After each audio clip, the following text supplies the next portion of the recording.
लगभग धुंध साफ हो गई। कांग्रेस ने अभी ऑफिशियल अनाउंसमेंट नहीं किया, लेकिन मोटे तौर पर ये कल 11 बजे राहुल गांधी नॉमिनेशन करेंगे अमेठी से।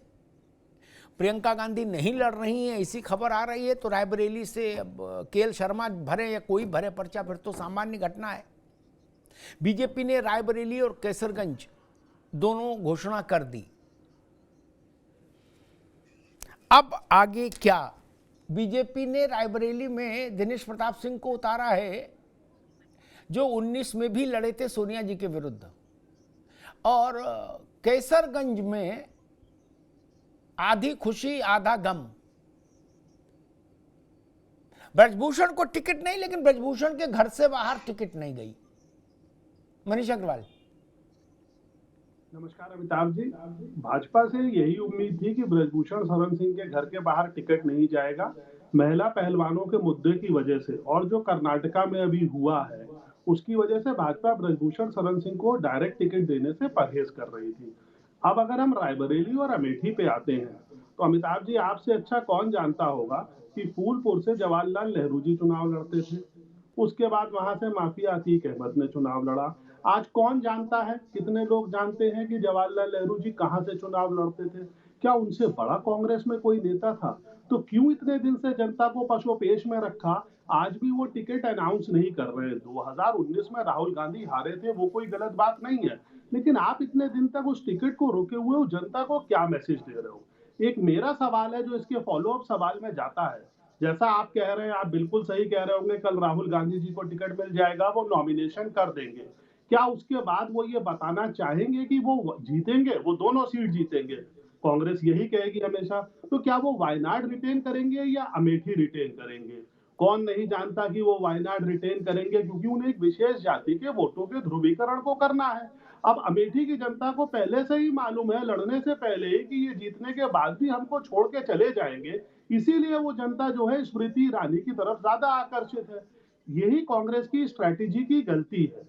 आप सामान्य कार्यकर्ताओं को आगे नहीं बढ़ाते। आपने पहले से नीति को घोषित कर रखा है कि मुझे वायनाड छोड़ना नहीं है, तो फिर अमेठी आके क्यों जनता का समय खराब करना है? आप किसी सामान्य कार्यकर्ता को वोट अभी रुकना होगा, दोबारा में आएंगे, आपके पास दोबारा में आएंगे। विकास श्रीवास्तव, क्या ज्यादा समय, मतलब जरूरत से ज्यादा समय ले लिया गया? क्योंकि सब जानते हैं, न सीसी न पीसी, सब कुछ नहीं भाई। गांधी परिवार में उन्हीं 3 लोगों को निर्णय करना है, और निर्णय करके टेलीफोन बता देना है कि भाई ये लड़ेंगे या ये नहीं लड़ेंगे। उसी को फॉर्मुलाइज कर देना है पार्टी के सिस्टम में, इतना ही होना था। फिर इतना पशुपेश बार बार आज तारीख पर तारीख, तारीख पे तारीख, जैसी स्थिति होती रही ऐसी खबरें चलती रहीं या चलवाई जाती रहीं कि कर्नाटक से लौटते हुए खड़गे जी से बात करेंगे राहुल गांधी, फाइनल बात होगी। ये एक ऐसा माहौल क्यों बनाया गया? सहज रूप से भी ये हो सकता था कि राहुल गांधी लड़ेंगे और कल नॉमिनेशन करना है तो आराम से कर नॉमिनेशन हो जाता। विकास जी, देखिए, पशुपेश में कांग्रेस नहीं है, पशुपेश में है भारतीय जनता पार्टी। राहुल गांधी जी और गांधी परिवार की ये परंपरागत सीट है, इसमें पशुपेश का कोई मैटर ही नहीं है। अभी समय बहुत है, 3 तारीख लास्ट डेट है नॉमिनेशन की। तो जब हमारी परंपरागत सीट है और अमेठी रायबरेली के जनता से डायरेक्ट आत्मीय लगाव, परिवार का मामला है, तो उसमें पशुपेश का कहां प्रश्न उठता है? पशुपेश में निश्चित तौर पे भारतीय जनता पार्टी है। अच्छा, ठीक। विजय राठी जी, मेरे ख्याल से अब आपकी भी चिंता दूर हुई। आप भी देहरी बैठे थे कैसरगंज में कि अगर ब्रजभूषण का और इनके परिवार का मामला हो, ब्रजभूषण को बीजेपी अलग करे, तो हम ब्रजभूषण से कहेंगे भैया आ जाओ, नहीं? इसीलिए आप भी सांस रोक के बैठे थे कि गुरु रुक जाओ, देख लें क्या खेल है।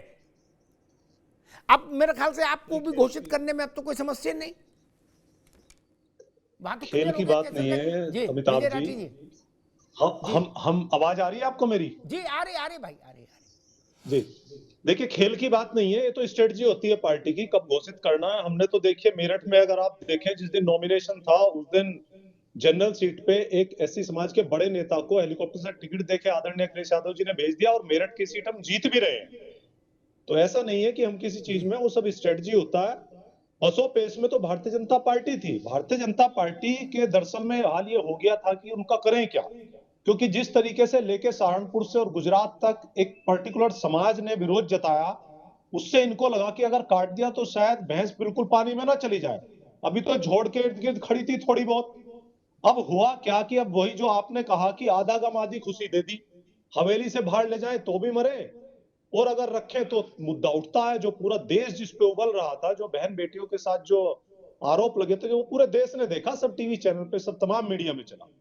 इसी पसोपेश में एक तरीके से इन्होंने अपने पैर पे कुल्हाड़ी मारी और इन्हें लगा कि चलिए देखते हैं, जो भी होगा वो देखा जाएगा, और इसी के साथ ये लोग गए। अगर देखा जाए टिकट उनके बेटे को दिया, लेकिन उसी घर में है। चुनाव कौन लड़ेगा वो सब जानते हैं, कौन लड़ाएगा, क्या करना है, क्या है, वो सब दिख रहा है। लेकिन मैं आपसे एक चीज बता दूं अमिताभ जी, देखिए हम भी दो अमिताभ को मानते हैं, या तो अमिताभ बच्चन या अमिताभ अग्निहोत्री, दो ही हिंदुस्तान में फेमस है। तो आप इस बात को जानते हैं कि आप कान इधर से पकड़िए उधर से पकड़िए, जो जनता है वो सब देख रही है। और जैसे फर्स्ट फेज के बाद से, लास्ट कंप्लीट कर दिया, फर्स्ट फेज के बाद से जिस तरीके से प्रधानमंत्री जी की भाषा बदली है और नीचे उनके कार्यकर्ताओं की, सब लोगों की, तो उससे पता चल गया कि ये कहां जा रहा है। ठीक, अभी भाई मुश्किल ये कि विजय राठी जी ने कहा कि भाई कौन चुनाव लड़ेगा सब जानते हैं। हाँ, सब जानते हैं। और 1952 से लेके भारत की राजनीति में ये टोटका चलता आ रहा है। क्या कहीं बहू लड़ा दी, कहीं बेटा लड़ा दिया, कहीं दामाद लड़ा दिया, कहीं बिटिया लड़ा दी, कहीं बीबी लड़ा दी। क्या लोग मुख्यमंत्री बना गए पत्नियों को? जनता नहीं जानती कौन फाइल पर ऑर्डर कर रहा है, मतलब दस्तखत किसके हैं और निर्देश किसका है। ये भारत के लोकतंत्र का दुर्भाग्य है। बाप को जेल हो गई, बेटा लड़ गया, बेटा को जेल हो गई, बाप लड़ गया, और सबको जेल हो गई तो बीवी लड़ गई। नहीं, ये राष्ट्रीय कार्यक्रम तो भारत में चल ही रहा है। अब इसमें किस मौसम को गाली दे और किस मौसम को पूजे हम, मसला तो ये है। नहा तो सब एक ही मुद्रा में रहे हैं ना,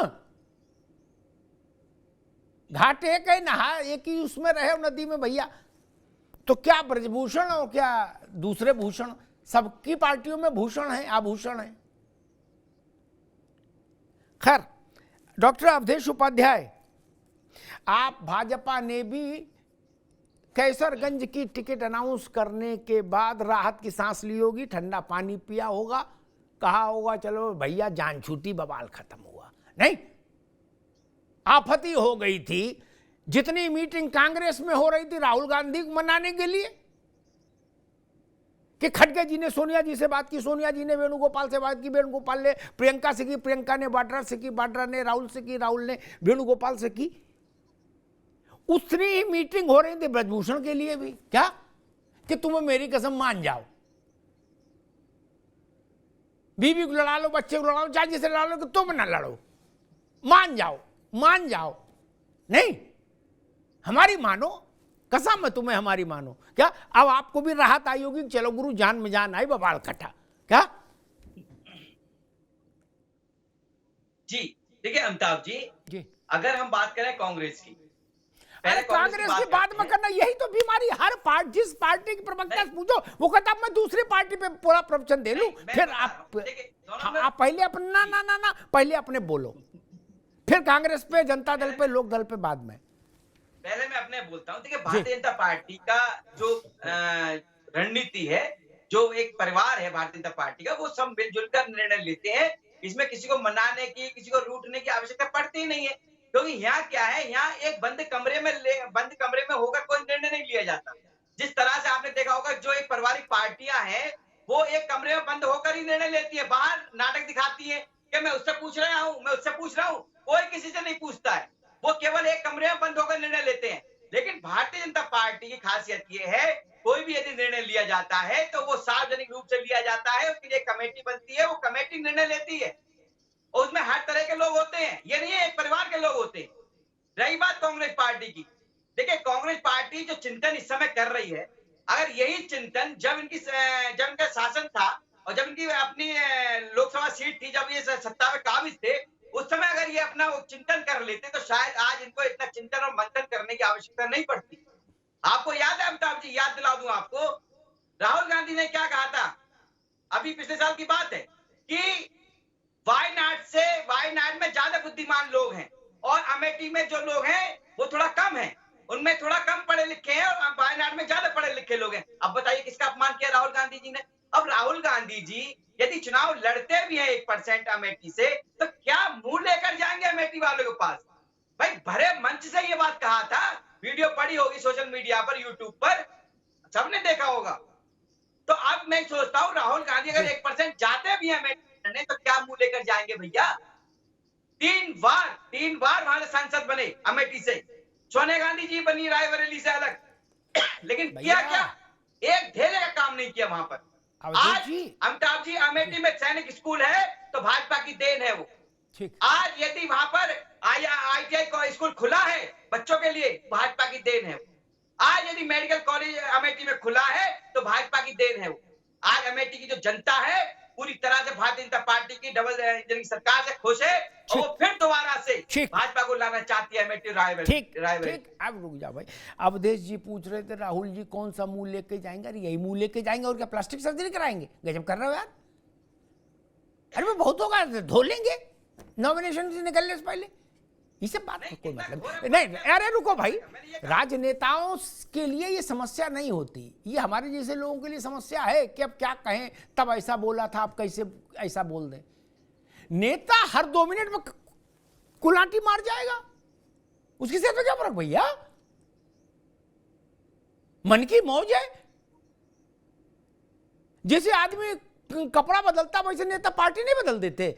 तो वो ये वीडियो किसका पड़ा, इसका क्या लेना देना? मुझे याद है ब्रजभूषण से पत्रकार ने पूछा कि आपकी टिकट का क्या होगा, तो ब्रजभूषण ने कहा कौन है हम जो ब्रजभूषण टिकट काटेगा, उसका नाम बताओ, कौन काटेगा? आप काटोगे? आपकी हैसियत है, काट पाओगे? ठीक है, कट गया, बेटे को मिल गया। ब्रजभूषण ने कह दिया मैं पार्टी का अनुशासित सिपाही हूं, बात खत्म हो गई। दोनों वीडियो चलते रहेंगे। नेता की सेहत में इन सबसे फर्क नहीं, चाहे राहुल गांधी हो चाहे ब्रजभूषण हो, ठीक है, सब कोई दिक्कत नहीं। उनने कहा होगा तो अमेठी में जितनों ने देख लिया वो ठीक है, अगली बार अमेठी आएंगे तो कह देंगे अमेठी में वायनाड से ज्यादा काबिल है, वायनाड में तो चुनाव हो गया, वहां तो ईवीएम बंद हो गई ना, बोल देगा कि क्या फर्क पड़ रहा है।